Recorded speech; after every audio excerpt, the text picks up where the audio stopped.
নমস্কার, আপনার রায় অনুষ্ঠানে আমি মৌপি আপনাদের সবাইকে স্বাগত জানাই। নির্বাচন পরবর্তী অশান্তি নিয়ে জাতীয় মানবাধিকার কমিশনের রিপোর্ট যে রাজ্য অত্যন্ত সিরিয়াসলি নিচ্ছে, তাই নিয়ে যে কঠোর অবস্থান নিচ্ছে সেটা স্পষ্ট হয়ে গিয়েছিল আগেই, যখন আমরা দেখেছিলাম যে নবান্ন নির্দেশ দিয়েছিল একদম থানা ভিত্তিকভাবে কেস টু কেস স্টাডি করে রিপোর্ট প্রস্তুত করার।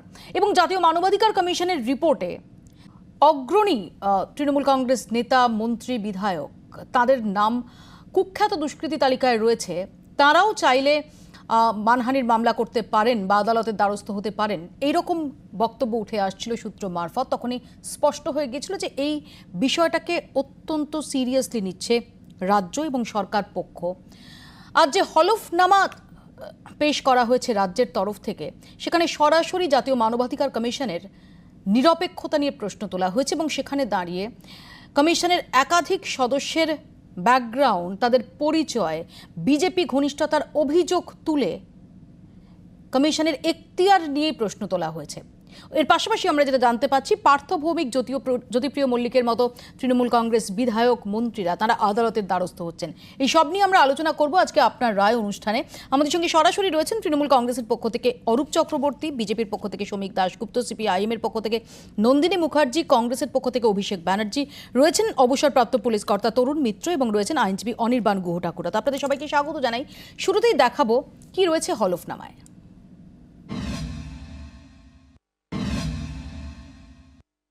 ঠিক যতটা বিস্ফোরক অভিযোগ ততটাই করা জবাব। পোস্টপোল ভায়োলেন্স কিচ্ছু হয়নি এখানে, নাথিং হ্যাপেন। যা কিছু দু একটা স্পোরাডিক ইনসিডেন্ট হয়েছিল সেটা under election commission pre poll, not post poll. সেটাও কেসটা সাবজুডিস আছে বলে আমি কিছু বলছি না, লেট কোর্ট টু ডিসাইড। রাজ্যে ভোট পরবর্তী অশান্তি নিয়ে এনএইচআরসির রিপোর্ট নিয়ে বিস্ফোরক অভিযোগ রাজ্যে। হাইকোর্টে হলফনামায় রাজ্যের বক্তব্য, কমিটির সদস্যরা অনেকেই বিজেপি ঘনিষ্ঠ, তাদের দেয়া রিপোর্ট নিরপেক্ষ হতে পারে না। হাইকোর্ট কমিটিকে অভিযোগ খতিয়ে দেখতে বলেছিল। এখানে কমিটি সিবিআইকে দিয়ে তদন্তের সুপারিশ করেছে, এটা এখতিয়ার লঙ্ঘন। রাজনৈতিক অভিসন্ধি থেকেই যে এমন রিপোর্ট তা মনে করার কারণ আছে। হাইকোর্টের নির্দেশে মানবাধিকার কমিশনের যে প্রতিনিধি দল রাজ্যে এসেছিল, তাদের সঙ্গে বিজেপির ঘনিষ্ঠ যোগাযোগের অভিযোগ উঠেছে। হলফনামায় নাম ধরে ধরে তা তুলে ধরেছে রাজ্য। রাজীব জৈন বিজেপি সরকারের আমলে ইন্টেলিজেন্স ব্যুরোর ডিরেক্টর হিসেবে কাজ করেছেন। মোদীর মুখ্যমন্ত্রী থাকার সময় আহমেদাবাদের ইন্টেলিজেন্স ব্যুরোর প্রধান ছিলেন। রাজুবেন দেসাই গুজরাটের বিজেপির প্রকল্প বেটি বাঁচাও বেটি পড়াও তার অফিসার ইনচার্জ ছিলেন। আতিফ রশিদ বিজেপির টুইটার হ্যান্ডেলের দায়িত্বে ছিলেন। চলতি বছরে দিল্লির পুরো ভোটে বিজেপির প্রার্থী হন। গত 15 জুলাই হাইকোর্টে জমা পড়ে মানবাধিকার কমিশনের রিপোর্টে রাজ্য প্রশাসনের দিকে আঙুল তোলা হয়েছিল। রাজ্যের আইন শৃঙ্খলা ব্যবস্থা নিয়েও প্রশ্ন তোলা হয়। হাইকোর্টে এই রিপোর্ট নিয়ে সওয়াল জবাবের মধ্যেই তৎপর হয় মমতা প্রশাসন। সব থানাকে কেস ধরে রিপোর্ট দেওয়ার নির্দেশ, ঘটনা ধরে ধরে জবাব দেওয়ার সিদ্ধান্ত নেয় নবান্ন। রিপোর্টে উল্লেখ 253টি ঘটনায় কি পদক্ষেপ তাও আদালতে তুলে ধরেছে রাজ্য। এ নিয়ে রাজ্যের অবস্থান অত্যন্ত স্পষ্ট। 3428 পাতার রিপোর্টে কোনো প্রমাণ ছাড়াই অভিযোগ করা হয়েছে। একাধিক রাজনৈতিক নেতাদের অপরাধী বলা হয়েছে, অথচ কিসের ভিত্তিতে এই দাবি তার উল্লেখ করা হয়নি। এই রিপোর্টটাই ওরা যেটা এক্সেপশন নিয়েছে রাজ্যের পক্ষ থেকে, এই এক্সেপশনে এটাও বলা হয়েছে যে এটাই ফাইনাল নয়, আরও সময় দেওয়া হোক। যেটুকু সময় তারা হাতে পেয়েছে এইটুকু সময়ের ভেতরে সমস্ত যে হিউম্যান রাইটসের যে রিপোর্ট তার এগেনস্টে যে এক্সেপশন নিতে গেলে আরও সময় লাগবে তাদের কাছে। 28 জুলাই বুধবার মামলার পরবর্তী শুনানি। ব্যুরো রিপোর্ট, জি 24 ঘন্টা। শ্রমিকবাবু শুধু অভিযোগ নয়, রীতিমতো হলফনামা করে যে কটি কেসের কথা উল্লেখ ছিল সেই ক্ষেত্রে কি ব্যবস্থা নেওয়া হয়েছে।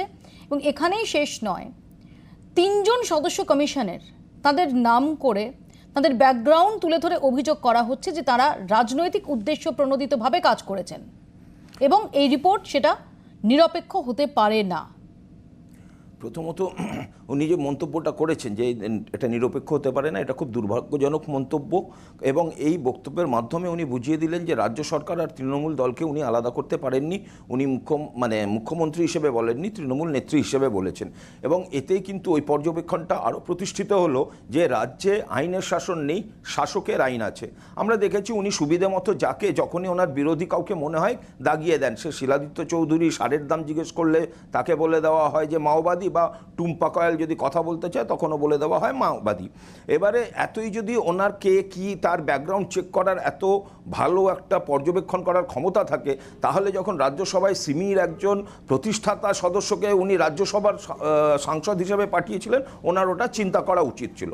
এবার আসি, আপনি যে মানে ইন্ট্রোডাকশনটা দিলেন যাদের সম্বন্ধে এই কথাগুলো উঠেছে, মৌপ্রিয়া, এরা কিন্তু প্রত্যেকে কোনো না কোনো একটা প্রশাসনিক পদে কাজ করেছেন, বিজেপির আমলে হতে পারে। মানে এই ধরুন আজকে যারা এই আমাদের রাজ্যে তৃণমূলের আমলে বিভিন্ন প্রশাসনিক প্রধানরা আছেন, তার মানে কি তারা তৃণমূলের লোক? ভবিষ্যতে যদি এরা আপনার মানবাধিকার কমিশন, জাতীয় একটু যে অভিযোগটা তৃণমূল কংগ্রেস করছে, আতিফ রশিদ তার টুইটার হ্যান্ডেল, সেটার প্রসঙ্গ তুলে যে অভিযোগটা করা হচ্ছে, আমি আরও সুস্পষ্টভাবে আপনার কাছে এই প্রসঙ্গে জানার চেষ্টা করব। আতিফ রশিদের যে টুইটার হ্যান্ডেল, সেখানে তৃণমূল কংগ্রেস বলছে যে 43.4K followers, Atif Rashid blue tick দেওয়া, vice chairman NCM government of India, member NHRC government of India, member MU code, উপরে আতিফ রশিদের যেটা ইউজার নেম সেটা হচ্ছে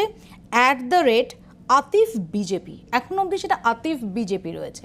না ঠিক আছে, আপনার কি নাম রইলো? আজকে আমি দিয়ে দিলাম যে শ্রমিক @ফুটবল সম্রাট, তার মানে কি সত্যি আমি পেলে হয়ে গেলাম? তা তো নয়।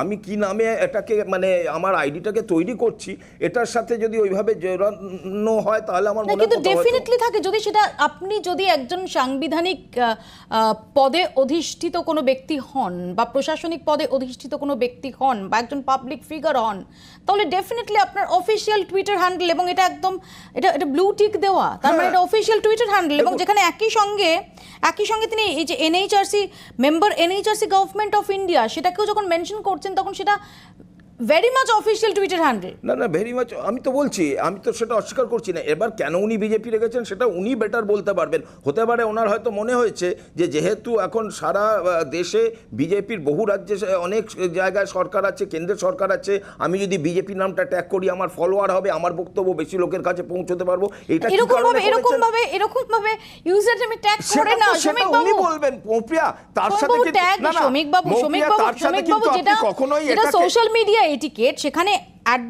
@আতিফ বিজেপি, এটা কিন্তু অনেকেরই মনের মধ্যে একটা প্রশ্নের জন্ম দিচ্ছে যে একটা কথার উত্তর দিন।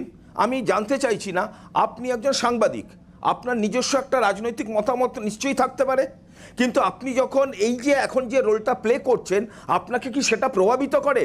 সেটা তো করে না। এটাই তো হচ্ছে একটা পেশাদারের কাজ।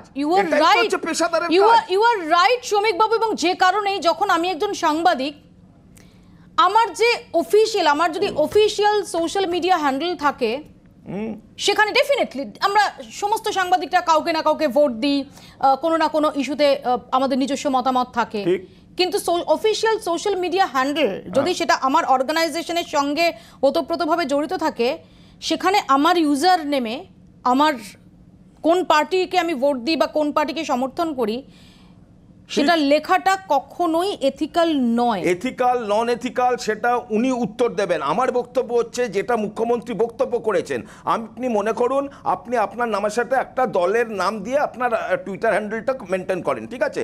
এবার আপনি আমায় প্রশ্ন করছেন, তার মানে কি আমি আপনাকে দেখে দেব ও আপনি ওই দলের হয়ে প্রতিনিধিত্ব করছেন? সেটা উনি নিজেই তো দেখে দিচ্ছেন। কে দেখে দিচ্ছে? আতিফ রশিদ নিজেই তো দেখে দিচ্ছেন তার সোশ্যাল মিডিয়া। আমি তো দেখে দিচ্ছি না। আমি কোথায় দেখে দিলাম? আমি তো দেখছি না। আপনি আমায় প্রশ্ন যদি করেন, যেহেতু আপনার নামে টুইটার হ্যান্ডেলে একটা কিছু রয়েছে, তার মানে আপনি যখন মানে একটা নিরপেক্ষভাবে একটা কাজ করছেন, পেশাদারি কাজ করছেন, আমি জানি না দর্শকরা কনভিন্স কিনা, আমি জানি না, আমি অরূপদা কনভিন্স কিনা সেটা একটু জানার চেষ্টা করি। আমি জানি না আপনার এই লজিকে দর্শকরা কনভিন্স কিনা। নিশ্চয়ই আমি দর্শকদের উপরে ছেড়ে দিলাম। অরূপদার কাছে আলাপন বন্দ্যোপাধ্যায় তৃণমূল ছিলেন তো। আমার মনে হয় ওই শ্রমিক বাবু না ব্লুটুথটা বোঝেন না টুইটারটা বোঝেন, তো যাই হোক ওনাকে বলতে হয় দলকে ডিফেন্ড করতে, তাই বলে ফেলেছেন কথা। মূল ব্যাপারটা হচ্ছে আতিফ রশিদ শুধুমাত্র যে বিজেপি লিখেছেন তাই না, দিল্লি ইউনিভার্সিটির ABVP তিনি সাংগঠনিক দায়িত্বে ছিলেন এবং বিজেপির হয়ে পুরো ভোটে প্রার্থীও ছিলেন। হ্যাঁ, আছে ex president students union, Satyawati college, DU. হ্যাঁ, এবং দিল্লি ইউনিভার্সিটির সেখানে দায়িত্বে ছিলেন। আসলে ব্যাপারটা কি, আপনাকে একটুখানি যদি ইতিহাসটা না দেখেন তাহলে তো বর্তমানটা বোঝা যান। আমাকে 2 মিনিট একটু যদি সময় দেন। এই হিউম্যান রাইট চার্টারটা আসলে তৈরি হয়েছিল সারা পৃথিবীতে মানবাধিকার লঙ্ঘনের বিরুদ্ধে মানবাধিকার রক্ষার আন্দোলনের অস্ত্র হিসেবে। কখন থেকে? যখন দ্বিতীয় বিশ্বযুদ্ধ চলছে, যখন সারা পৃথিবী নাজি বাহিনীর আক্রমণে বিধ্বস্ত এবং বিপর্যস্ত, সেই সময় আমরা দেখেছি এই সাভারকার, এই গোলওয়ালকাররা সরাসরি দাঁড়িয়েছিলেন হিটলার এবং মুসোলিনির পক্ষে। সেই সময় দাঁড়িয়ে তারা শুধু প্রতিক্রিয়া দিয়েছিলেন তাই নয়, 1940 সালে সাভারকারের চিঠি রয়েছে সরাসরি হিটলারের পক্ষে, নাজি বাহিনীর পক্ষে। পরবর্তীকালে আমরা দেখেছি 1948 সালের 10ই ডিসেম্বর যখন human rights United nation adopt করে, হিউম্যান রাইটস ডে পালিত হয়। এদের উত্তরসূরিরা আমরা পরবর্তীকালেও দেখেছি যখন জরুরি অবস্থা জারি হয়েছিল আমাদের দেশে, তখন সারা ভারতবর্ষের বিরোধীদের কাছে association for protection of Democratic right, মানবাধিকার রক্ষার জন্য সমস্ত বিরোধী দলের কাছে তারা আবেদন করেছিলেন। একমাত্র জনসংঘের নেতারা তাতে আপত্তি করেছিলেন এবং তারা বলেছিলেন যে এই পাশ্চাত্য মডেল, যেই মডেল হিউম্যান রাইটসের অ্যাডপ্ট করার চেষ্টা করা হচ্ছে, তারা তার বিরোধী।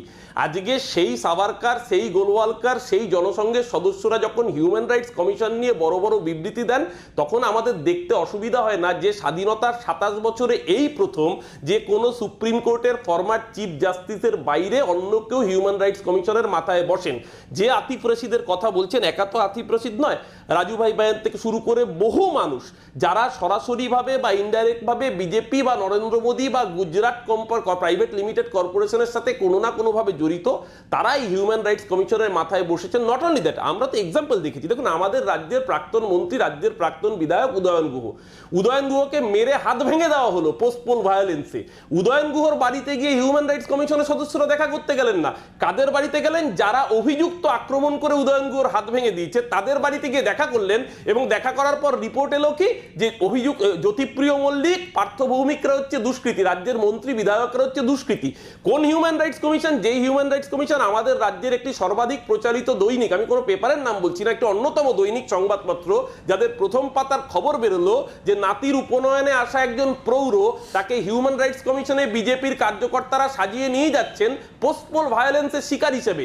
আজকে শুনুন, সাধারণ মানুষের বুঝতে অসুবিধা হয় না, নির্বাচনের এই ধারধাক্কা হজম হয়নি বলে ব্যাকডোর দিয়ে সরকারকে বিভ্রান্ত করার জন্য হিউম্যান রাইটস কমিশনকে একটা টুল হিসেবে অশান্তির কথা আপনারাও তুলেছেন, আপনারাও বলেছেন যে এমনকি আপনাদের সংযুক্ত মোর্চার, আপনাদের জোটের বিধায়ক, একমাত্র বিধায়ক, তিনি যখন তাকে বাড়ি দেওয়ার ক্ষেত্রেও সেখানে সমস্যা হয়েছিল ইত্যাদি। কিন্তু জাতীয় মানবাধিকার কমিশন যারা আদালতের নির্দেশে এই পোস্টপোল ভায়োলেন্স, পোস্টপোল যে অশান্তি, তার তদন্ত করে যে রিপোর্ট দিয়েছেন, প্রায় 3500 পাতার যে রিপোর্ট, সেটার সঙ্গে কি আপনারা একমত? তার নিরপেক্ষতা সম্পর্কে আপনারা কনভিন্সড? দেখুন, এই মানবাধিকার কমিশন যে রিপোর্টটা দিয়েছে, এতদিন বাদে একটা কেন্দ্রীয় সরকার তাদের নানা রকম মন্তব্য আমরা শুনতে পাচ্ছি, মানবাধিকার কমিশন এতদিন বাদে একটা রিপোর্ট দিয়েছে। এই ঘটনাটা তো আমরা আজকে বলছি না, 2011 সালের পর থেকে যবেই এরকম কোনো নির্বাচন ঘটেছে, 2014 সাল, 2016 সালে পরপর কি ভয়ঙ্করভাবে সেই সময় আক্রমণটা ছিল সিপিআইএম কর্মীদের ওপর, সিপিআইএম সমর্থকদের ওপর ভয়ঙ্কর আক্রমণ ঘটেছে, এবং সেটা দীর্ঘদিন ধরে। এবং মানে মহিলাদের নির্যাতন করা থেকে শুরু করে এমনকি শুধু খুনোখুনির রাজনীতি না, গ্রামে ঢুকতে না দেওয়া, গ্রামে একঘরে করা, তারপরে জরিমানা করা, এই ধরনের ঘটনা আমরা প্রচুর শুনেছি, জানতে পেরেছি, এবং বারবার আমাদের নেতৃত্ব ছুটে গেছেন সেই সমস্ত জায়গায়, এবং এই ঘটনাগুলো জানানো হয়েছে, বিভিন্ন মহলে জানানো হয়েছে, আপনারাও কিছু কিছু ঘটনা সংবাদে এনেছেন, সেগুলো ঘটেছে। আজকে দাঁড়িয়ে এটা আমাদের মানে ভালো লাগছে, নিরপেক্ষতা তো পরের কথা, কিন্তু অন্তত একটা মতামত তারা রেখেছেন, বা এখন কেন্দ্রীয় সরকার হঠাৎ উদ্যোগী হয়েছেন, ভারতীয় জনতা পার্টি অভিযোগগুলো আনছে, কারণ এখন আক্রমণটা ভারতীয় জনতা পার্টির কিছু কিছু সদস্যের বিরুদ্ধে হচ্ছে, একইভাবে সিপিআইএম কর্মী, কংগ্রেস কর্মীদের বিরুদ্ধে হচ্ছে, একইভাবে আপনি নিজেই যেটা বললেন যে বিধায়ক, তৃণমূল কংগ্রেস দাবি করছে যে এই অভিযোগ, এবং শুধুমাত্র আমার দাবি করে না, আদালতের গণ্ডির মধ্যে গিয়েও দাবি করছে যে এই রিপোর্ট সেটা উদ্দেশ্য প্রণোদিত, রাজনৈতিক জায়গাটাতেই বলার আছে মৌপিয়া, সেটা হচ্ছে এই যে এটা যে কোনো বিষয়কে একেবারে অস্বীকার করা। প্রথমেই এটা আমরা আগেও দেখেছি, পার্ক স্ট্রিটের ঘটনাটাকে যেমন সোজাসুজি কোনো তদন্ত ছাড়া বলে দিলেন সাজানো ঘটনা। এই রকম যখন পোস্টপোল ভায়োলেন্স হচ্ছে, সেখানে মুখ্যমন্ত্রী বা অন্যান্য মন্ত্রীদের পক্ষ থেকে উচিত ছিল সেখানে দাঁড়ানো, সেখানে অনুসন্ধান করা। তাদের পক্ষ থেকে কোনো রকম উদ্যোগ আমরা দেখলাম না, হঠাৎ বলে দিলেন এই সমস্ত কিছু মিথ্যা ঘটনা। এটা আমার রাজ্য মনে তো হয় বলছে যে আরো- থানা ভিত্তিক কেস টু কেস স্টাডি করে এই পাল্টা রিপোর্ট বানানো হয়েছে এবং যেটা হলফনামায় দেওয়া আমার হয়েছে। মানে সেরকম যদি ঘটনা হতো তাহলে তো মানে কি রকম কেস টু কেস স্টাডি করেছেন আমরা বুঝতেই অরূপদা? পারছি, সেটা তো একেবারে না, আমি- পরিষ্কার বোঝা আমি- যাচ্ছে। অরূপদা, আপনার কি ডিনায়াল মোডে? না না ডিনায়াল আমি মোডের আমি কোনো ব্যাপার নেই। আরেকটা আমরা যে মুভি কটা- আরেকটা কথা আমরা যে অরূপবাবুকেও কটা- মনে করাবো একটা কথা, সেটা উনি হচ্ছে আগে মানবাধিকার বিজেপির প্রতিনিধিত্ব কমিশন করছেন না বলছেন তো সিপিএম এর প্রতিনিধিত্ব করছেন, রাজ্যের ওটা উনি কনফার্ম মানবাধিকার করে নিন। কমিশন। অরূপবাবু এক উনি মিনিট CPM একটা এর কথা বলি, প্রতিনিধিত্ব না, একটা বিজেপির কথা বলি, প্রতিনিধিত্ব। একটা কথা বলি, আমাকে প্রশ্নটা জাস্ট করেছে, একটা আমাকে কথা উত্তরটা বলতে দিতে দিন। দিন, আপনার বলার সময় বলিনি, না আমাকে আমি প্রশ্নটা বলিনি, করা আমি আছে তো? আমি না, কথাটা অরূপদা, শেষ করি। আপনি না ঠিক করে দেবেন না। অরূপদা, বিজেপির প্রতিনিধিত্ব করার কথা এখানে কোথা থেকে এলো? কথাটা না, শেষ না, করি। নন্দিনী সেটা মুখার্জি উনি সিপিআইএম এর যে- প্রতিনিধিত্ব করছেন, আচ্ছা, কিন্তু সেটা- না, ওনার কথা সিপিআইএম এর বুঝতে যদি পারছি, একটা আপনি অবস্থান কথাটা থাকে, শেষ করি। করছেন। রাজ্য আর আপনি মানবাধিকার ঠিক করে দেবেন কমিশন না যে এটার অশোক কোথায় গাঙ্গুলি অশোক গাঙ্গুলি যে কথাটা বলেছিলেন, আপনি ঠিক করে অম্বিকেশ দিতে পারেন না মহাপাত্র কিন্তু নন্দিনী দেবী। এখনো পর্যন্ত আপনি তার ঠিক কোনো করে ন্যায় দিতে বিচার পারেন না পাননি। যে কে এটা কখন মনে কথা রাখতে বলবে। হবে যে আপনি আজকে আগে ঠিক পর্যন্ত করুন যে আপনি মানবাধিকার বিজেপির কমিশনকে হয়ে আপনারা কতটা স্পোক্সপারসনের দায়িত্ব অগ্রাহ্য নেবেন করেন না এখানেই সিপিএম এর প্রমাণ। স্পোক্সপারসনের দায়িত্ব নেবেন, আপনি আগে সেটা ঠিক করুন। এক দ্বিতীয়ত আমি কারোকেই বাঁচানোর দায়িত্ব নেব না। আমি আরে মানুষ তো পরিষ্কার এখানে দেখছে, যে দলের এই জন্যই শূন্য প্রতিনিধিত্ব করছি হয়েছে, সেই তা তো সদস্যদের শিক্ষা বাঁচানোর হয়নি, দায়িত্ব এই জন্যই নিচ্ছি। মানুষ আপনাদের শূন্য আমার বানিয়ে দিয়েছে, পরিষ্কারভাবে এই জন্যই মানুষ শূন্য বানিয়ে দিয়েছে, আমার কাছে ধার জায়গা জায়গাটা দিয়ে খুব শূন্য বানিয়ে দিয়েছে, পরিষ্কার। এমনি এমনি না। আমাদের সদস্যদের, আপনাদের এই সমর্থকদের অধ্যত্ত, বাঁচানোর আপনাদের এই দায়িত্ব মিথ্যাচার, আমাদের হাতে। মানবাধিকার নিয়ে কথা বলছেন মৌপি। আজকে 27 জুলাই, আজকে নানুর দিবস। এই সিপিএম 27 জুলাই 11 জন ক্ষেত মজুরকে নৃশংসভাবে খুন করেছিল। আজকে এই সিপিএম এর মুখ থেকে মানবাধিকার নিয়ে কথা শুনতে হবে। আরে আপনি থামুন। আরে আপনি আগে ঠিক করুন, আপনার রাজ্য অফিসে যে ছেলেটিকে খুন করলেন, রাজ্য অফিসে যে বিজেপির যুব কার্যকর্তাকে খুন করলেন, তার ওখানে মানবাধিকার কমিশন এনকোয়ারি করবে কিনা? আরে আপনার হেস্টিংসের অফিসে যে ছেলেটাকে, আপনার হেস্টিংসের অফিসে যে ছেলেটিকে মৃত্যু হলো অত্যন্ত দুঃখজনক। আমরা তার মৃত্যুতে সমবেদনা জানাই, আমরা সমবেদনা জানাই। সে কিভাবে মারা গেল তদন্তটা করুন, আগে তদন্তটা করুন, সে কিভাবে মারা গেল। শ্রমিক বাবু লজ্জা করে না? অরূপদা, শ্রমিকদা, আপনাদের কাছে আসবো, আমি অভিষেকের কাছে আসবো। অভিষেক, জাতীয় মানবাধিকার কমিশনের রিপোর্ট নিয়ে যে দরজাটা চলছে সেটাতে তোমাদের অবস্থানটা কি? সত্যি কি মনে করো যে এই যে অভিযোগটা করা হচ্ছে সরকার পক্ষের তরফ থেকে, এবং আমি আবারও বলছি যে যেটা শুধুমাত্র অভিযোগের মতো একটা জাস্ট একটা বলার স্তরে নেই, যেটা আদালতের গণ্ডির মধ্যেও যখন পেশ করা হচ্ছে, থানা ভিত্তিক কেস টু কেস স্টাডি করে একটা পাল্টা রিপোর্ট বানিয়ে সেটা পেশ করা হচ্ছে, এবং সেখানে সরাসরি 3 জন সদস্যের নাম করে তাদের ব্যাকগ্রাউন্ড তুলে ধরে অভিযোগ করা হচ্ছে যেটা বিজেপি ঘনিষ্ঠ এবং কমিশন তার এখতিয়ার লঙ্ঘন করেছে।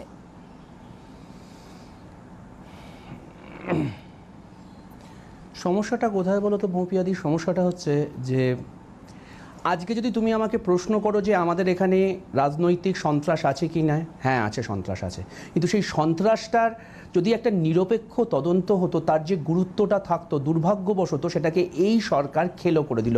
আমি তোমায় কতগুলো উদাহরণ দিলে তোমার অ্যাকচুয়ালি মনে থাকবে। তোমাদের এক সহকর্মী অন্য চ্যানেলের, তাকে এরা হঠাৎ শীতলকুচিতে আক্রান্ত মৃত বলে ছবি দিয়ে দিল। 1, 2, এরা এমন কয়েকজনের মুখ দিল যাদের আমরা দেখতে পেলাম যে তাদের সত্যি সত্যি তাদেরকে পেডভাবে বা তাদেরকে সাজানোভাবে করা হয়েছে। আমাদের এখানে আক্রান্ত রাজনৈতিক কর্মী বা আক্রান্ত রাজনৈতিক সমর্থকের সংখ্যা কম নয়, তাদেরকে খুঁজে পেল না এরা, তাদেরকে এই যে ফটো অপটা করতে গেল। আচ্ছা তুমি আমার একটা কথা বলো তো, এই এনএইচআরসির যদি আজকে ওপরে একজন চিফ জাস্টিস থাকতেন, তাহলে কি আমরা আজকে তৃণমূল এই অভিযোগটা করার সুযোগ পেত পক্ষপাত দুষ্ট? তার মানে হচ্ছে এই অভিযোগের দুটো প্রেক্ষিত আছে। 1, সন্ত্রাস হয়েছে কিনা, হ্যাঁ সন্ত্রাস হয়েছে, কিন্তু সেই সন্ত্রাস হয়ে যাওয়ার সঙ্গে যে সাজানো ঘটনাটা হয়েছে কিনা, দুটোই সত্যি। দুর্ভাগ্যবশত সমস্যাটা হচ্ছে এখানে। আমি একটু আগেই তোমার একজন সাংবাদিকের কথা বললাম, আরেকজনের নাম আমি নাম করে বলে দিচ্ছি।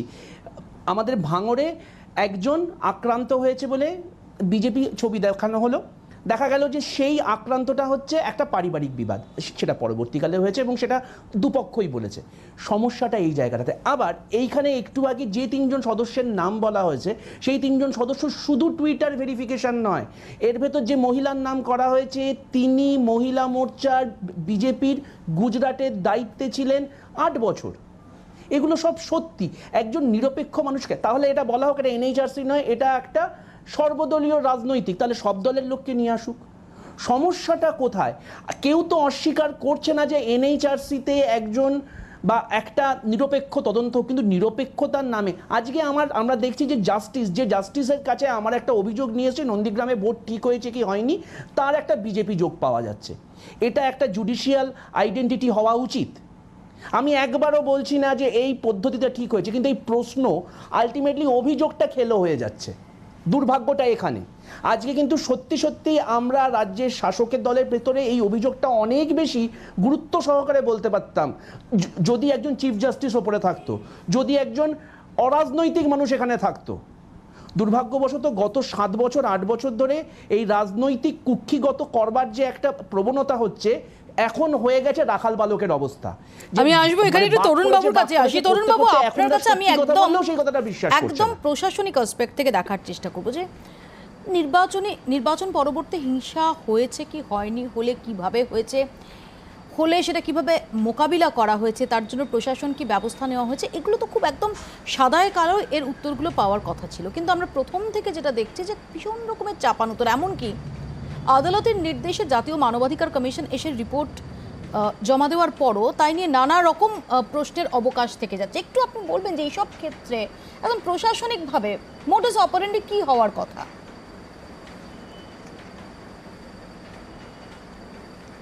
প্রশাসনিকভাবে তো নিরপেক্ষ তদন্ত হওয়া উচিত।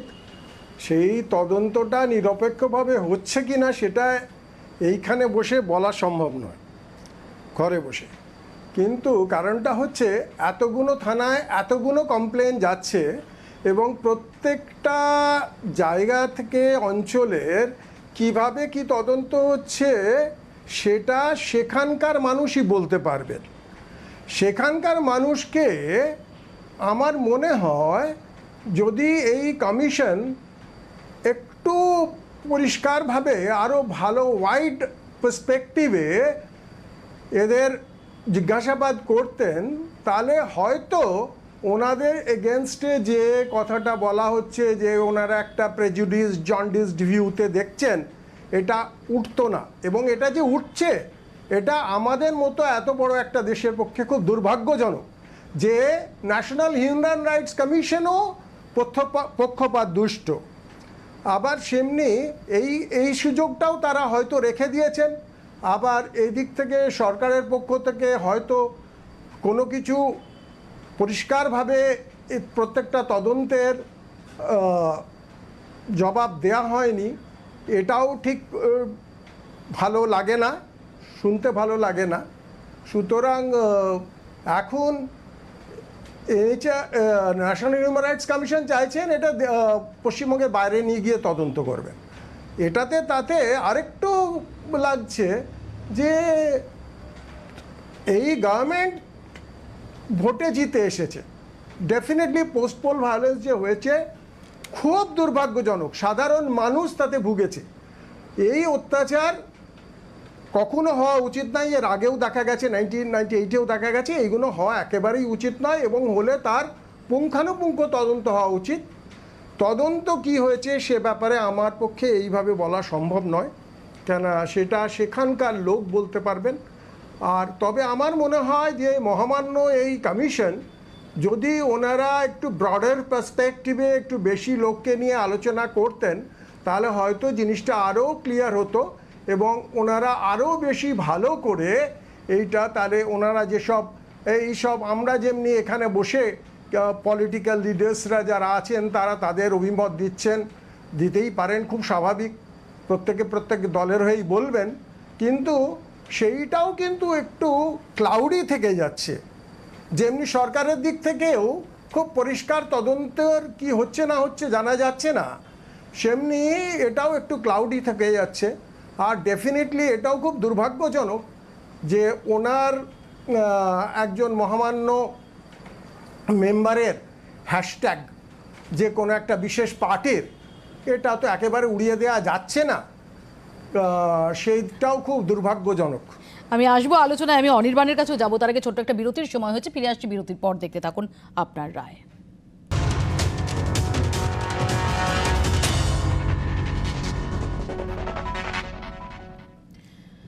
ফিরে এলাম বিরতির পর। এরই মধ্যে আমরা দেখলাম জ্যোতিপ্রিয় মল্লিক এবং পার্থ ভৌমিক তারা আদালতের দ্বারস্থ হয়েছেন। তারা তাদের বৃহত্তর বেঞ্চে এই মামলায় তাদের অন্তর্ভুক্ত করার জন্য আর্জি জানিয়েছেন এবং যেখানে তারা বলছেন যে তাদের নাম কি করে দুষ্কৃতী তালিকায় অন্তর্ভুক্ত করা হলো এই প্রশ্ন তুলছেন। আমি অনির্বাণের কাছে যাব। অনির্বাণ, পার্থ ভৌমিক, জ্যোতিপ্রিয় মল্লিকরা তারা আদালতের দ্বারস্থ হচ্ছেন এই বলে যে কুখ্যাত দুষ্কৃতী তালিকায়, গুনসের তালিকায় জাতীয় মানবাধিকার কমিশনের রিপোর্টে তাদের নাম কিভাবে অন্তর্ভুক্ত হলো। যে জায়গায় এই মামলা এবং এই মামলাকে কেন্দ্র করে চাপানুতোর যে জায়গায় দাঁড়িয়ে রয়েছে তার পরিপ্রেক্ষিতে এটা কতটা সিগনিফিকেন্ট? দেখুন, আগের দিনে আমি মুখে বলেছিলাম যে এই গুনস কিন্তু কোথাও ডিফাইন করা নেই। যদিও এই যে রিপোর্ট জমা হয়েছে এটা অনারেবল হাইকোর্টের ডিরেকশনে জমা হয়েছে এবং সেখানে কিন্তু অনারেবল হাইকোর্ট এটা বিচারাধীন। কিন্তু আমার কিছু প্রশ্ন আসছে, সেই প্রশ্নটা হচ্ছে যে গুনস, এই গুনস কথাটা কিন্তু কোথাও আইনে কোথাও ডিফাইন করা নেই। যেটা রয়েছে হ্যাবিচুয়াল অফেন্ডার্স, তাদের সেটা ডিফাইন করা রয়েছে। সেখানে একটা নির্দিষ্ট পদ্ধতি হয়েছে হ্যাবিচুয়াল অফেন্ডার্স ডিক্লেয়ার করার বিষয়, এবং সেখানেও কিন্তু আইনে তার বিধান রয়েছে যে কি করে একজন হ্যাবিচুয়াল অফেন্ডার্সকে ডিক্লেয়ার করা হবে এবং সেই হ্যাবিচুয়াল অফেন্ডার্সকে কিভাবে তার কাছ থেকে একটা বন্ড নেওয়া হবে যে ভবিষ্যতে সে একই রকম অপরাধ আর করবে না। তো এখনো পর্যন্ত যাদের নাম, আমি জানি না তাদের নামে কোনো হ্যাবিচুয়াল অফেন্ডার্স হিসেবে তাদের নাম ডিক্লেয়ার করা হয়েছে কিনা, কখনো তাদেরকে এই বন্ড দিতে হয়েছে কিনা, কিন্তু মানবাধিকার কমিশন এনাদেরকে কি করে ওই গুনসের তালিকায় ফেললেন সেটা আমার কাছে খুব আশ্চর্যজনক লাগছে। আরেকটা বিষয় হচ্ছে যারা হ্যাবিচুয়াল অফেন্ডার্স হিসেবে ডিক্লেয়ার্ড এই মুহূর্তে তাদের নামটা কিন্তু গুনস হিসেবে কোথাও নেই। তো যাদেরকে গুনস বলা হচ্ছে, কিন্তু আইনে যাদেরকে গুনস বলা বা হ্যাবিচুয়াল অফেন্ডার্স বলা হয়েছে তাদের মধ্যে কিন্তু একটা তফাৎ থেকে যাচ্ছে। মোরওভার এই রিপোর্টে বলা হয়েছে যে বেশ কিছু মামলা হয়েছে, এতগুলো এফআইআর রুজু হয়েছে। আমি আবার বুঝতে পারছি না একজন আইনজীবী হিসেবে, আইনের ছাত্র হিসেবে, যে কোনো ঘটনা ঘটলে ভারতবর্ষের আইন বলছে যে একটা ঘটনা ঘটলে, একটা কগনিজেবল অফেন্স ঘটলে সেখানে এফআইআর করতেই হবে। অর্থাৎ এফআইআর হচ্ছে ভিত্তিপ্রস্তর একটা সুষ্ঠু তদন্ত শুরু করার প্রক্রিয়া, এবং সেই প্রক্রিয়া কিন্তু যদি যথাযথ হয় সেটাই কিন্তু আইনের বিধান বা আইনের নিয়ম। তাহলে এফআইআর হয়েছে কোনো একটা ঘটনার বেসিসে, সেটা কি করে মানুষকে অবাক করছে বা সেটা কি করে মানে সেটাই তো স্বাভাবিক এবং সেটাই তো হওয়া উচিত। আমি এখানে একটু দেখব জ্যোতিপ্রিয় মল্লিক এবং পার্থ ভৌমিক তারা কি বলেছিলেন যেদিন এই তথ্য সামনে আসে যে তাদের কুখ্যাত দুষ্কৃতী তালিকায় রাখা হয়েছে, কি বলেছিলেন তারা সেদিন? অত্যন্ত দুঃখের সঙ্গে অত্যন্ত লজ্জা লেগেছে আমার যে national human rights commission Kolkata হাইকোর্টে একটি রিপোর্ট জমা দিয়েছে। সেখানে অভিযোগ করেছেন আমি কুখ্যাত দুষ্কৃতকারী। ন্যাশনাল হিউম্যান রাইটস কমিশন আগে তথ্য নেওয়া উচিত ছিল, জানা উচিত ছিল যে আমি নিজে পেশায় একজন আইনজীবী। গত 10 বছর আমি রাজ্য বার কাউন্সিলের এক্সিকিউটিভ চেয়ারম্যান ছিলাম, আর 5 বছর রাজ্য বার কাউন্সিলে আমি মেম্বার ছিলাম। স্বাভাবিকভাবে না জেনে একটা ভুল তথ্য তারা জমা দিয়েছে, এবং আমার নামে পশ্চিমবঙ্গের কোনো থানায় এফআইআর তো জুড়ে কথা, একটা যদি জিডি পান আমি তাকে পুরস্কৃত করব, ন্যাশনাল হিউম্যান রাইটস কমিশনের মেম্বারকে পুরস্কৃত করব। সর্বপ্রথমেই আপনাদের ধন্যবাদ জানাই, একজন কুখ্যাত দুষ্কৃতীকে আপনারা আলোচনায় দেখেছেন। আমি ভাবছিলাম যে মানে বিজেপি কিভাবে সমস্ত প্রতিষ্ঠানগুলোকে দলদাসে পরিণত করেছে, কিন্তু ব্যারাকপুর সংলগ্ন অঞ্চলে আমার নাম ঢুকাতে পারিনি। আমার খুব অবাক লাগছে, আমার নাম ঢুকিয়েছে সন্দেশখালীতে, কারণ ওই ঘাটিতে একটা ইনসিডেন্টও ঘটেনি, একজনও কেউ কোনো অভিযোগ করেনি, এবং দীর্ঘ 35 বছরের রাজনৈতিক জীবনে আমার সম্পর্কে কেউ অভিযোগ করেছে, কোনো ডায়েরি করেছে যে আমি কাউকে মারধর করেছি, কিংবা কেউ যদি প্রমাণ করতে পারে যে আমি একটা কোনো মাছি মেরেছি, আমি স্বীকার করে নেবো যে আমি একজন খ্যাত। আমি তরুণ বাবুর কাছে একটু এখানেই আসবো যে অনির্বাণ একটু আগে যেটা আমাদের বলছিলেন যে আইনের পরিভাষায় গুণ এই শব্দটাকে সেভাবে ডিফাইন করা নেই, ধরে নেওয়া যেতে পারে যে হ্যাবিচুয়াল অফেন্ডার। অন্তত পার্থ ভৌমিক বা জ্যোতিপ্রিয় মল্লিকের নামে কাগজে কলমে হ্যাবিচুয়াল অফেন্ডার হওয়ার এখন অবধি কাগজে কলমে অন্তত সেই নথি নেই। তারপর যেটা পার্থবাবু যেটা অভিযোগ করছেন যে সন্দেশখালীতে তিনি হ্যাবিচুয়াল অফেন্ডার হতে গেলে, হ্যাঁ প্লিজ বলুন।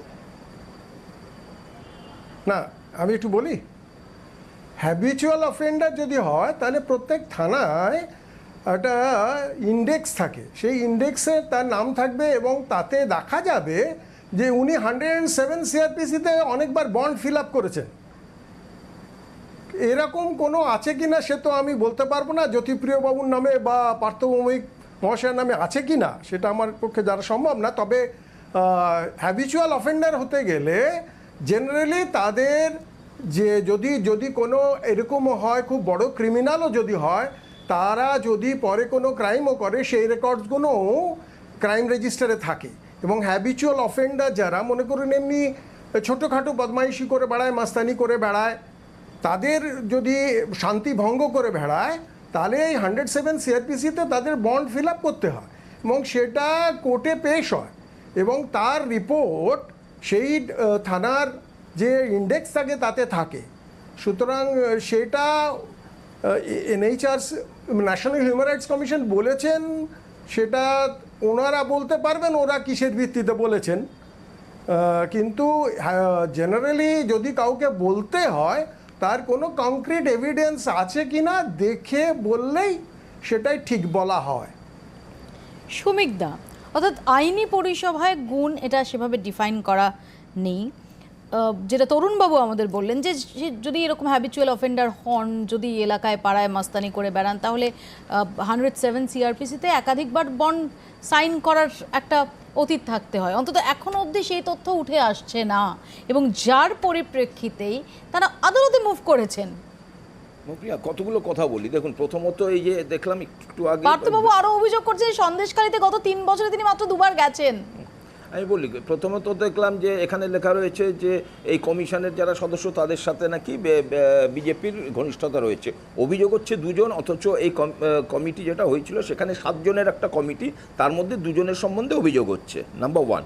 নাম্বার 2, এই যে 3 জনের সঙ্গে অভিযোগ করছেন, 3 জনের নাম দিয়েছেন।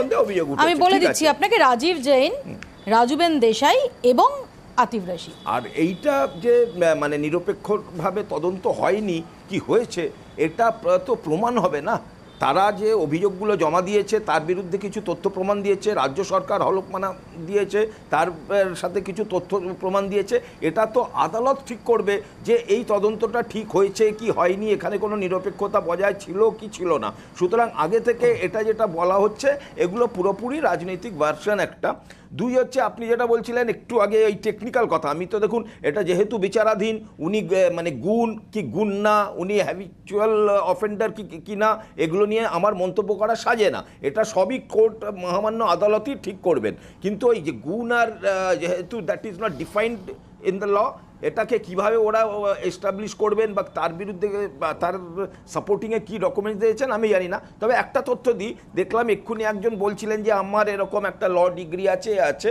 আমরা কিন্তু এই শিক্ষা দীক্ষার সাথে এই গুণ হব না এরকম খুব সহজ সমীকরণ করা যায় না। প্রচুর উগ্রপন্থী দেখেছি যারা হয়তো কিন্তু গুণ হতে, আমরা তো সেই প্রশ্নটারই উত্তর খুঁজছি।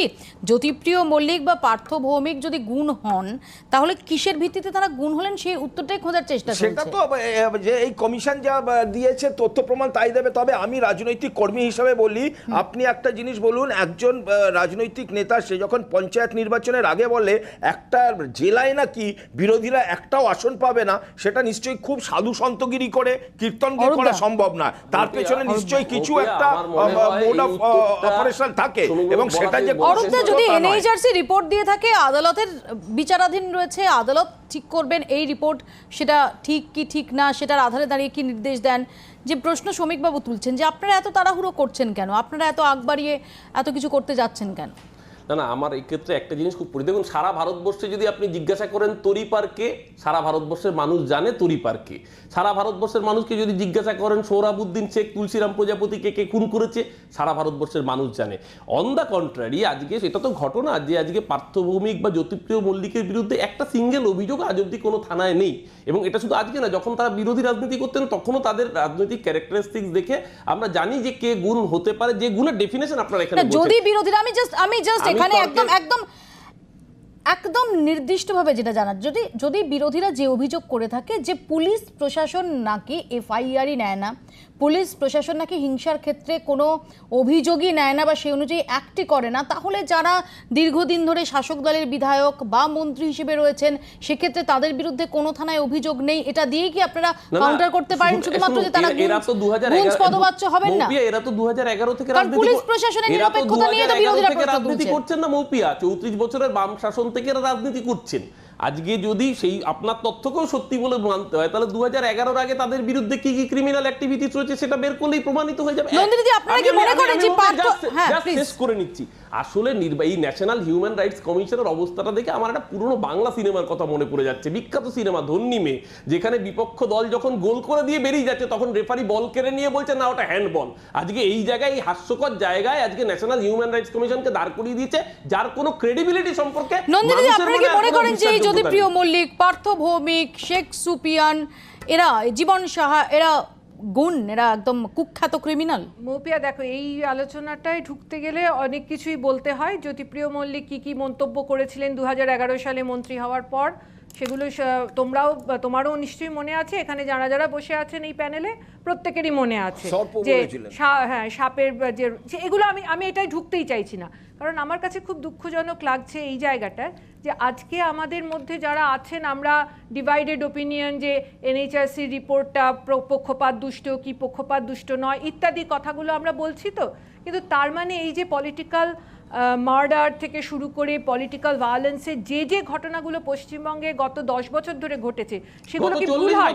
আমি এক মিনিট বলি অরূপবাবু, আমি এক মিনিট বলি, এই যে কদিন জাস্ট বোধহয় কয়েকদিন আগের ঘটনা ভদ্রেশ্বরে একটি বাচ্চা মেয়ে, সে তো কোনো পলিটিক্যাল পার্টিও করে না, 15 বছরের একটা বাচ্চা মেয়েকে তৃণমূল কংগ্রেসের মানে নেতা প্রলয় চক্রবর্তী, তিনি তার দল মিলে মারধর করলো, ফেলে রেখে দিল, এগুলো তো আমরা কেউ ভুলে যেতে পারি না। আজকে ঠিক যেমন ভাবে তৃণমূল কংগ্রেস গত 10 বছর ধরে পশ্চিমবঙ্গে পুরোপুরি গণতন্ত্রকে ধ্বংস করে সমস্ত মুখ বন্ধ করার চেষ্টা করেছে, ঠিক তেমনি ভাবে আরেকটাও ঘটনা যে কিছুদিন আগে স্ট্যান স্বামীর যে মৃত্যুর ঘটনা, সেটাও কি আমরা ভুলে যেতে পারি?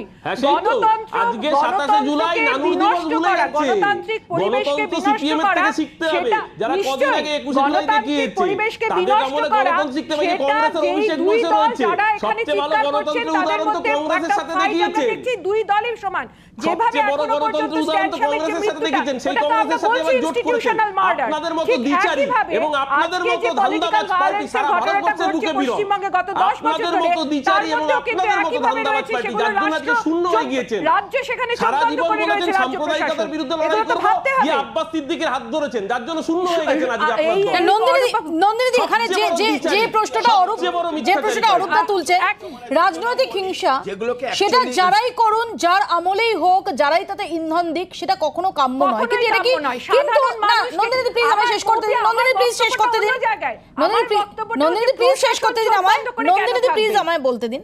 হ্যাঁ, কিন্তু এরকম আনফরচুনেট তো যে আমাদের এখানে যে জমানাই আসুক না কেন বা যে জমানাই থাকুক না কেন, সেই সময় তো এই অভিযোগ উঠেছে, এবং যেটা অরূপদারা বলছেন সত্যি তো বাম জমানাতেও, আমরা জানি না সত্যি মিথ্যা জানি না, কিন্তু এই অভিযোগ তো বারবার উঠেছে, এমনকি রাজনৈতিক বৈরী এমন লেভেলে চলে যাওয়ার অভিযোগ উঠেছে যে পুকুরে বিষ দেওয়া থেকে শুরু করে কোথাও ঘর ছাড়া করা, এই ঘটনাটা তো ঘটেছে। মৌপিয়া, আমার একটাই এই জায়গায় দাঁড়িয়ে বলার যে না, মানে কি ঘটেছে কি হয়েছে সেগুলো নিঃসন্দেহে প্রমাণ সাপেক্ষ, সেই কঙ্কাল কাণ্ডতেও অনেক কিছু বলা হয়েছিল, তারপর সেগুলো এত কমিশন বসেছে কিছু প্রমাণ হয়নি।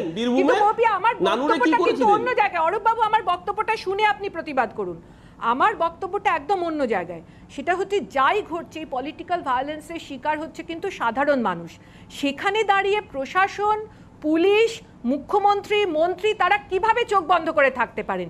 তিনি কেন্দ্রীয় সরকার হোক কিংবা রাজ্য সরকার হোক, তার কিন্তু সেখানে দাঁড়িয়ে বলা উচিত যদি এরকম কোনো ঘটনা ঘটে থাকে আমাকে তদন্ত করতে হবে, এবং সেখানে নিঃসন্দেহে ন্যায্য বিচার সাধারণ মানুষ পাবে। এটাই কিন্তু সংক্ষেপে অরূপ, আমি অভিষেকের কাছে যাব। একটাই প্রশ্ন, আমার বক্তব্য হচ্ছে উদয়ন যদি ক্রিমিনাল হয়ে থাকে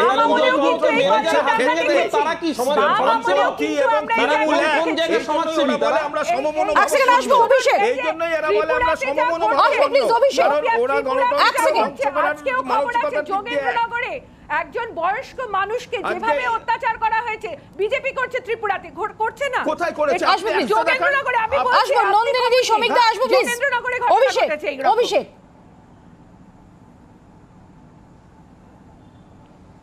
আচ্ছা, মৌপিয়াদি, প্রথমেই একটা কথা বলি, আমরা যারা রাজনীতি করি আমরা খুব ভালো রকমভাবে জানি যে আমাকে যদি কোনো রকম গুন্ডামি করতে হয় তার জন্য আমাকে হাতে অস্ত্র তুলতে হয় না। আমরা নেতা, মানে আমরা যারা এখানে রাজনৈতিক নেতারা আছি, শ্রমিকদা হোক, নন্দিনীদি হোক, অরূপদা হোক, এবং আমি অকপটে বলে দিই যে আমি দুষ্কৃতী না হয়েও আমি দুষ্কৃত কার্য করতে পারি। অর্থাৎ আমার নামে এফআইআর আছে কিনা সেটা ইম্পর্টেন্ট নয়, 1 নম্বর। 2 নম্বর একটা কথা বলি, জাস্ট গত সপ্তাহের ঘটনা, মধ্যমগ্রামে একজন তৃণমূল নেতা বোমার আঘাতে মারা গেছেন। হাড়োয়াতে 21শে জুলাইয়ের পর তৃণমূলের 2টো গোষ্ঠীর ভেতর মারামারি হয়েছে। তার কিছুদিন আগে সিদ্দিকুল্লাহ চৌধুরী নিজে শেখ শাহজাহান সম্বন্ধে অভিযোগ করছেন ত্রাণ দিতে গিয়ে সেখানে হয়েছে। অর্থাৎ অভিযোগগুলো সত্যি। সমস্যাটা কোথায় বলো তো? ফ্যালাসিটা হচ্ছে অন্য জায়গায়। ফ্যালাসিটা হচ্ছে এই জায়গাটাতে যে আজকে শ্রমিক দ্বারা এই পুরো জিনিসটাকে প্রহসনে পরিণত করলো এমন কিছু লোককে নিয়ে এসে, যেখানে অভিযোগের গুরুত্বটা খাটো হয়ে গেল। কেন হয়ে গেল? কিছুদিন আগে আমরা দেখলাম উত্তরপ্রদেশে পঞ্চায়েত নির্বাচনের নমিনেশন দিতে গিয়ে একজন মহিলা আঁচল টেনে ধরা হলো, সেখানে হিউম্যান রাইটস বা মহিলা কমিশন পা দিল না। হিউম্যান রাইটস বা মহিলা কমিশন পা দিল না। সমস্যাটা এইখানে যে একটা ভুল আরেকটা ভুলের জাস্টিফিকেশন হতে পারে না। এটা কারণ এখানে দাঁড়িয়ে বুক বাজিয়ে কারণ বলার ক্ষমতা নেই। আমরা এখানে দাঁড়িয়ে আমরা বলছি তুমি করেছো না, রাম করেছে না, শ্যাম করেছে, ছেলে খেলা হচ্ছে এখানে দাঁড়িয়ে। আজকে এখানে দাঁড়িয়ে আমি একজন পশ্চিমবঙ্গের নাগরিক হিসেবে এবং রাজনীতির একজন তরুণ প্রজন্ম হিসেবে বুক বাজিয়ে বলছি, হ্যাঁ এখানে দুষ্কৃতি, রাজনীতির দুর্বৃত্তায়ন হয়েছে, কিন্তু দুর্ভাগ্যটা এখানেও তার তদন্ত যাদেরকে দিয়ে করানো হচ্ছে তারা হচ্ছে রাখাল বালক।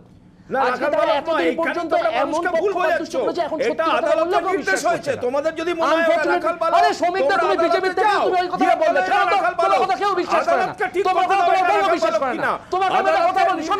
শোনো যে তিনজন, সাতজনের মধ্যে তিনজন এবং এই অর্ডার খুঁজে পেলে না বাতিল করার জন্য রাজ্য সরকার কিন্তু বারবার আপিল করেছে, সেগুলো গ্রাহ্য হয়নি। এখন আবার নতুন একটা অভিযোগ এনেছে রাজ্য সরকার। আদালতে তোমরা 7 জনের নাম দিয়েছো, আদালত সেটাকে গগরিত দিয়েছে। কেন আদালতকে মিথ্যা কথা বলছো? তাহলে তোমার আমরা জানি এনে যে কিভাবে কমিটি তৈরি হয়, তোমার কি মনে হয় তোমার থেকে নাম দেওয়া হয়, সেখানে সাইন করা হয়। আমাদের সময় সংক্ষিপ্ত, আমি অনির্বাণের কাছে আসবো। অনির্বাণ, বিচার ব্যবস্থার উপর তো আমাদের সবার শ্রদ্ধা আছে এবং সাম্প্রতিককালে আমরা দেখেছি অনেকগুলো ক্ষেত্রে বিচার বিভাগই ফাইনালি পরিত্রাতা হয়ে দাঁড়িয়েছে। যেভাবে আমরা দেখছি এই তদন্তটা নিয়ে, এটা বিচারাধীন বিষয়, তদন্ত নিয়ে প্রথমত হচ্ছে আদালতের নির্দেশে একটা কোয়াসি জুডিশিয়াল সংস্থা তারা তদন্ত করে রিপোর্ট দিয়েছে, কিন্তু আরেক পক্ষ সেই সংস্থার যে নিরপেক্ষতা সেটা নিয়ে প্রশ্ন তুলছে। আবার পুলিশ প্রশাসনের তরফ থেকে যে তদন্ত করে যে রিপোর্ট, রাজ্যের তরফ থেকে যে হলফনামা দেওয়া হচ্ছে সেটা নিয়ে পাল্টা প্রশ্ন উঠছে। এইরকম যখন গোটা বিষয়টাই এবং সব পক্ষের বিষয়টাই যখন, যেটা একটু আগে তরুণবাবু যে শব্দটা ব্যবহার করলেন যে একটা জন্ডিসড ভিউ বলে অভিযোগ উঠছে, তখন দাঁড়িয়ে তো আদালতের ওপরই ফাইনাল ভরসা থাকার কথা। তো এই জায়গায় দাঁড়িয়ে গোটা বিষয়টা আদালতের গণ্ডিতে রয়েছে এবং আইনের পার্সপেক্টিভে কতটা ক্রুশিয়াল জায়গায় রয়েছে। তবে এই রিপোর্টটা তো আদালতের নির্দেশে দিতে বলা হয়েছে, তবে এই রিপোর্টটা কিন্তু একদম যে সম্পূর্ণ সত্য বা সম্পূর্ণ সত্য কিনা সেটাও কিন্তু আদালত বিচার করবেন। এবং আদালত বিচার করবেন, এই যে আমরা আইনের পরিভাষাগুলো বলছি সেই আইনের পরিভাষাতেই কিন্তু আদালত বিচার করবেন। মহামান্য আদালত, আমরা জানি আমাদের আইনে কিন্তু আইনের যে আমাদের মূর্তি তার চোখ বাঁধা থাকে, অর্থাৎ তার কাছে যে ডকুমেন্ট বা তার কাছে যে প্রমাণ সামনে আসে সেই দিয়েই কিন্তু আদালত বিচার করেন। তো এই বিচার ব্যবস্থার উপর আমাদের সম্পূর্ণ আস্থা আছে এবং ওনারা নিশ্চয়ই এই রিপোর্টটাকে অবশ্যই অত্যন্ত গুরুত্ব দিয়ে পেরুজ করবেন এবং সেই রিপোর্টের মধ্যে যদি কোনো ফাঁক ফোকর থাকে সেগুলোকে অবশ্যই বাদ দিয়ে তবেই বিচার হবে। এটা কিন্তু ধরে নেওয়া যায় না যে এই রিপোর্ট জমা পড়েছে বলে আদালত এটাকে ধ্রুব সত্য বলে মনে করবেন। অবশ্যই এটা একটা বিচারাধীন বিষয়, অত্যন্ত সেন্সিটিভ বিষয়, তাই জন্য এই মুহূর্তে সম্পূর্ণ মন্তব্য করতে পারছি না। কিন্তু আদালত অবশ্যই আমাদের দৃঢ় বিশ্বাস, আমাদের ভারতীয় নাগরিকদের সকলের দৃঢ় বিশ্বাস থাকা উচিত যে আদালত অবশ্যই অত্যন্ত গুরুত্ব দিয়ে বিচার করবেন এবং সঠিক জিনিস সামনে চলে আসবে। অর্থাৎ অনেক ধন্যবাদ সবাইকে, আমাদের এখানেই শেষ করতে হবে। নিঃসন্দেহে আদালতের ওপর সবার ভরসা রয়েছে এবং শেষ কথা আদালতই বলবে। কিন্তু সবচেয়ে যেটা এখানে প্রশ্নের উদ্রেক করে, কিছুটা হয়তো দুর্ভাগ্যজনকও, যে এই যে তদন্ত রিপোর্ট, পুলিশ প্রশাসনের নিরপেক্ষতা নিয়ে একদিকে প্রশ্ন উঠছে, আরেকদিকে জাতীয় মানবাধিকার কমিশনের নিরপেক্ষতা নিয়ে প্রশ্ন উঠছে এবং তাই নিয়ে চাপানুতর চলছে। এটা সত্যি খুব ভালো বার্তা একটা দেয় না। শেষ অবধি কি বলে আদালত সেদিকেই সবার নজর থাকবে। আপাতত আপনার রায় এখানেই শেষ করছি। দেখতে থাকুন জি 24 ঘন্টা।